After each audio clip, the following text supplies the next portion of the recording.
आप देख रहे हैं फतेहपुर हलचल न्यूज़ चैनल। मैं हूं रमेश मोहन शुक्ला। मुझे विश्वास है अब तक का आपका दिन शुभ रहा होगा। आप स्वस्थ होंगे, सानंद होंगे और प्रसन्न होंगे। आज समय से पहले आकर मैं ये वीडियो बना रहा हूं तो उसका एक कारण है।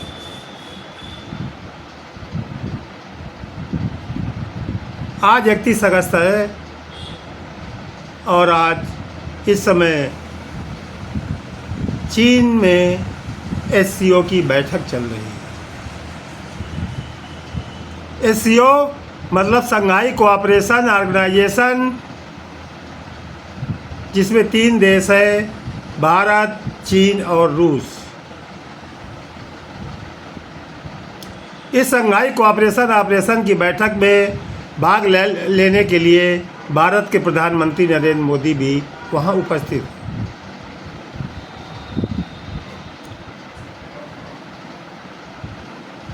एक सामान्य सी बात है, अगर कोई ऑर्गेनाइजेशन की बैठक होती है तो उसके सदस्य देशों को वहां जाना ही पड़ता है। कुछ दिनों पहले इस देश में एक शोर मचाया गया यहाँ की नेशनल मीडिया द्वारा कि अमेरिका द्वारा 50% लगाए गए टैरिफ के अगेंस्ट में भारत, चीन और रूस का एक संगठन बनने जा रहा है।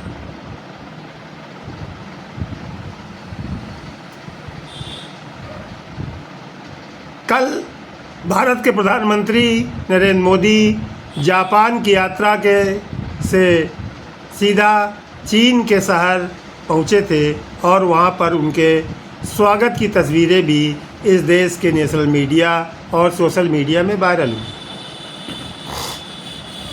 उन स्वागत की तस्वीरों को देखकर मन सिहर गया, खो गया पुरानी यादों में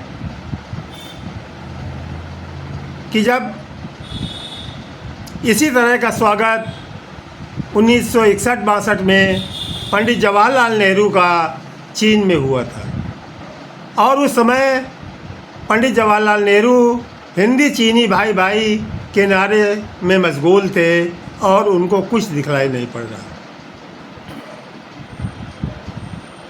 लेकिन उसके ठीक कुछ समय बाद चीन ने हमारे देश पर आक्रमण कर दिया, बिना बताए, बिना किसी पूर्व सूचना के, जब भारत चीनी भाई भाई का नारा लगा रहा है। और इतिहास गवाह है कि तब से अब तक हजारों वर्ग किलोमीटर की ज़मीन पर चीन कब्जा किए हुए बैठा है और उसको छोड़ने का नाम ही नहीं ले रहा। उसके बाद कि वो घटना याद आई कि जब हम इसी भाजपा के पूर्व प्रधानमंत्री पंडित अटल बिहारी वाजपेयी चीन की यात्रा में गए थे और चीन ने उनके वहाँ रहते ही एक दुश्मन देश पर आक्रमण कर दिया था। और उस आक्रमण से मर्माहत पंडित अटल बिहारी वाजपेयी चीन की यात्रा को अधूरी छोड़ करके वापस भारत लौट आए थे, क्योंकि भारत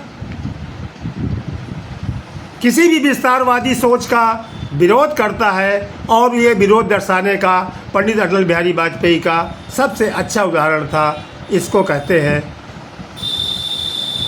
प्रतिबद्धता अपने सिद्धांतों के प्रति।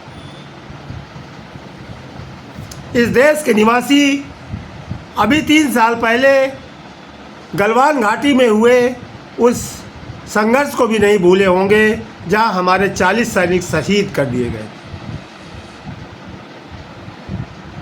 और तब से भारत के वर्तमान प्रधानमंत्री ने कभी चीन का दौरा नहीं किया। लेकिन आज जिस अमेरिकन टैरिफ के बहाने भारत के प्रधानमंत्री चीन गए हैं, क्या उससे हमको कुछ हासिल होने वाला है? 2-3 दिनों से भारत के प्रमुख विदेशी राजनयिकों, रक्षा विशेषज्ञों और अर्थशास्त्रियों के संवादों को सुनने के बाद मैं इस निष्कर्ष पर पहुंचा हूं कि देशवासियों को इस बैठक से बहुत ज़्यादा उम्मीद नहीं करनी चाहिए। क्योंकि चीन के मूलभूत तत्वों में भारत का विरोध एक है। वो भारत का कभी हितैषी या शुभचिंतक हो ही नहीं सकता।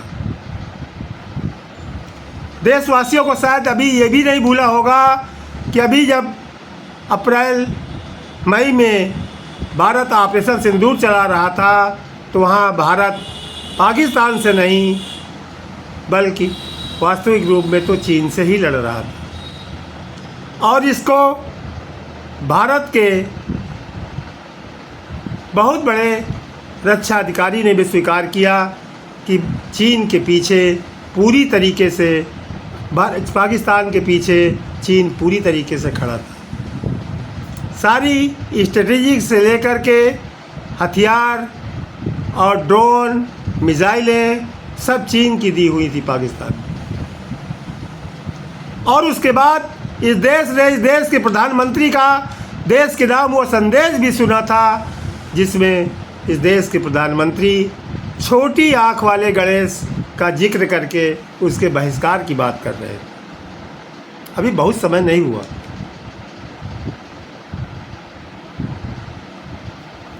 ये जुलाई अगस्त की ही बात है। और ऐसा अब क्या हो गया कि हमको चीन द्वारा किए जा रहे प्रधानमंत्री मोदी के स्वागत की तस्वीरों को बढ़ा चढ़ाकर इस नेशनल मीडिया में दिखाने की ज़रूरत पड़ गई।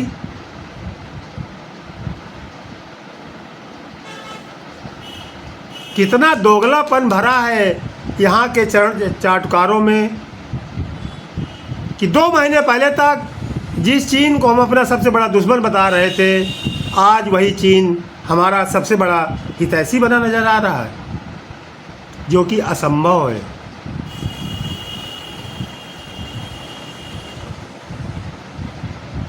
जो लोग ये सोच रहे हैं कि भारत और चीन के मिल जाने से अमेरिका परेशान हो जाएगा, वो किसी दूसरी दुनिया में जी रहे हैं। और उसका उदाहरण भी अमेरिका ने दे दिया है कि भारत पर तो उसने 50% का टैरिफ लगाया और उसको इम्पोज भी कर दिया, लागू भी कर दिया, लेकिन चीन पर घोषित उसका 30% का टैरिफ 3 महीने के लिए स्थगित कर दिया गया। अमेरिका का H-1B वीज़ा जो भारतीय छात्रों के लिए कहर बन के टूट रहा है, वही अमेरिका चीन के 6 लाख छात्रों को गले लगाने के लिए तैयार है। तो जो लोग ये सोच रहे हैं कि चीन और अमेरिका के रिश्तों में इससे दरार आ जाएगी, वो किसी अनजान दुनिया में रह रहे हैं।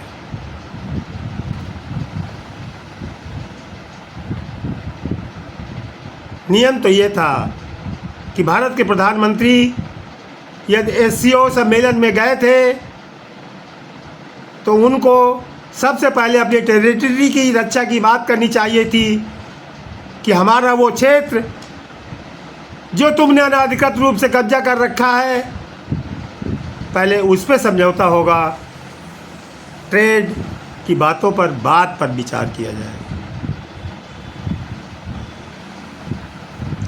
अमेरिका का ये प्रतिबंध कोई नया नहीं है।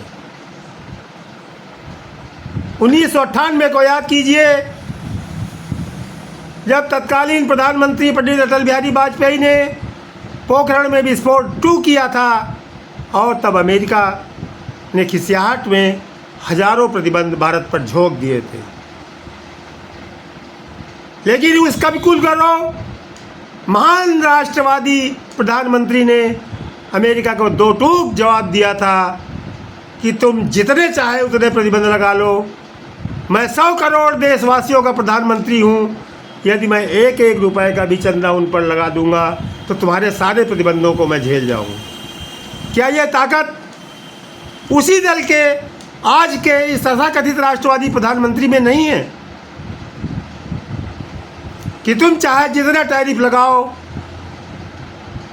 लेकिन हम अपने दुश्मन देश से कभी समझौता नहीं कर सकते। साथियों, बड़ा दुखद समाचार है। जो भी लोग ये सोच रहे हैं, मैं मानता हूँ कि राजनीति में न कोई स्थायी शत्रुता होती है, न स्थायी मित्रता,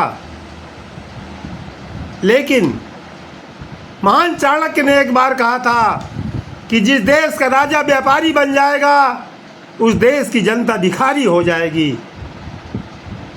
और आज हम उसी व्यापार के लिए उस दुश्मन देश में गए हैं, वहाँ अपना स्वागत करवा कर खुश हो रहे हैं जिसने हमारी लाखों वर्ग किलोमीटर की ज़मीन अनाधिकृत रूप से कब्जा कर रखी है। यदि मैं 1962 को इतिहास की चीज़ मान लूँ तो तुम्हारे ही शासनकाल में गलवान में उसने हमारे 40 सैनिकों को शहीद करके हजारों वर्ग किलोमीटर की ज़मीन कब्जा कर रखी है। यदि जरा भी देशभक्ति होती, यदि जरा भी स्वाभिमान होता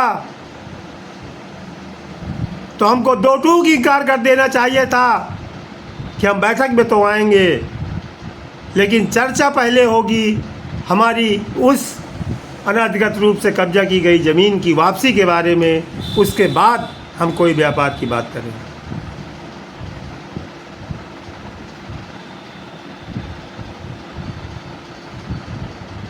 हम कहाँ से कहाँ पहुँच गए। क्या देश के लिए सिर्फ व्यापार ही ज़रूरी है? राष्ट्रीय स्वाभिमान और उसका सम्मान कोई कीमत नहीं रखता? यदि रखता होता तो इसी चीनी राष्ट्रपति को गुजरात में झूला झुलाने वाले हमारे प्रधानमंत्री को जब गलवान में धोखा मिला तो उसका मुंह तोड़ जवाब देना चाहिए था, लेकिन हुआ उसका उल्टा। आज हम अमेरिका के डर से, आज दुनिया में ये क्या प्रसारित हो रहा है कि भारत अमेरिका के टैरिफ के डर से चीन के निकट जा रहा है। वो चीन जिसके मूलभूत सिद्धांतों में भारत का विरोध छिपा हुआ है, वो चीन जो विस्तारवादी नीति का घनघोर समर्थक है। तो क्या हम अपने मूलभूत सिद्धांतों को का गला घोंट करके कुछ व्यापारिक फायदे के लिए उसका समर्थन करेंगे? न यह देश के लिए हितकर है, न इस देश की विदेश नीति के लिए हितकर होगा, और न इस देश के भविष्य के लिए हितकर होगा। मैं आज अपनी इस वीडियो के माध्यम से सभी देश प्रेमियों को ये फिर एक बार सचेत कर रहा हूँ